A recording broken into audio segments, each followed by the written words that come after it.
Hello everyone. You might have wondered growing up why you see this, and probably not this on the first Sunday after the first new moon after the spring equinox. Find out more about the reason to this and learn more about the history of the holiday of Easter in time for Easter Day itself today. Without further ado, here is my history of Easter. Let's begin. To start our history of Easter, we have to go to the beginning. No, not that far back. There. Supposedly, on April 3rd, in the year of 46, Jesus was hammered on a tree, or in other words, he was crucified. According to most Christians, this is the day old Jesus came back to earth. So, we have the original date of Easter, but this wasn't official yet.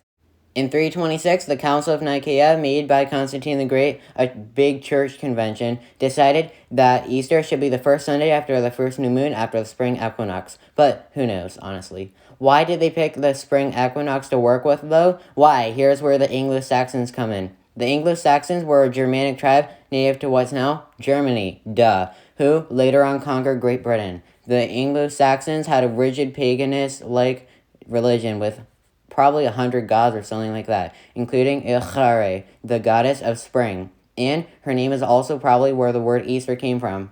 Anyways, spring was a great season, as it meant that harvest could actually be successful, since during winter everything would die because of the cold.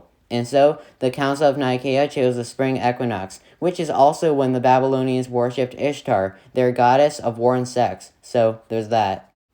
Over the next 4 centuries, Easter didn't change at all. It was just considered the day that Jesus did his errands by Christians, including visiting Earth. Moreover, it was considered a holiday of his rebirth. Noah was also considered a symbol of rebirth. Eggs. Over the next 5 centuries, eggs became associated with Easter, symbolizing his resurrection. This led to King Edward I of England in 1290, contributing to the bankruptcy of England by buying 400 eggs, each to be covered in between 1 and 10 pounds of gold leaf. That must have been a lot of gold.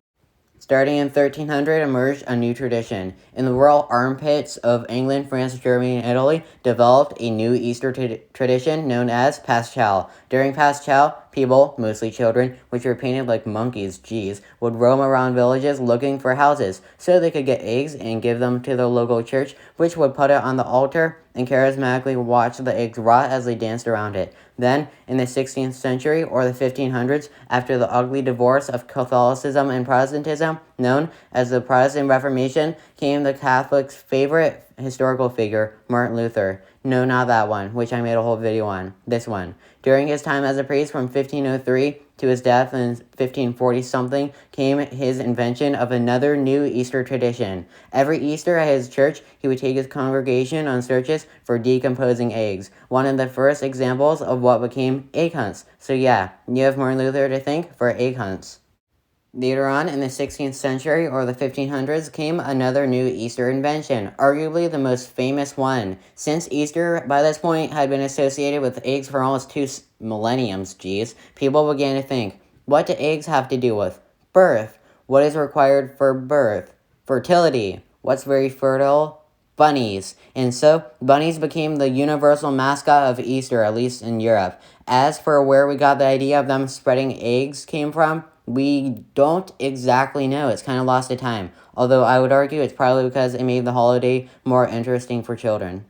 With the start of the 1600s came the end of the evolution of Easter. It was pretty much resemblant to modern Easter, in fact.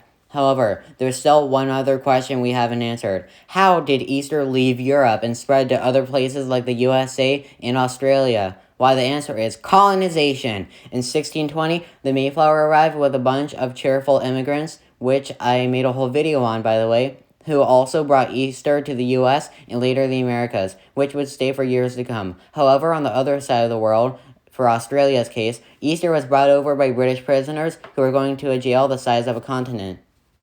And ever since Easter had conquered the world as one of the most popular holidays, not much has changed other than public favor supporting plastic eggs over real ones since they don't decompose and melt like Rudy Giuliani. We also now make chocolate eggs and create hollow eggs that we crush on people's heads. Or is that just an American thing? Anyways, Easter really hasn't changed much.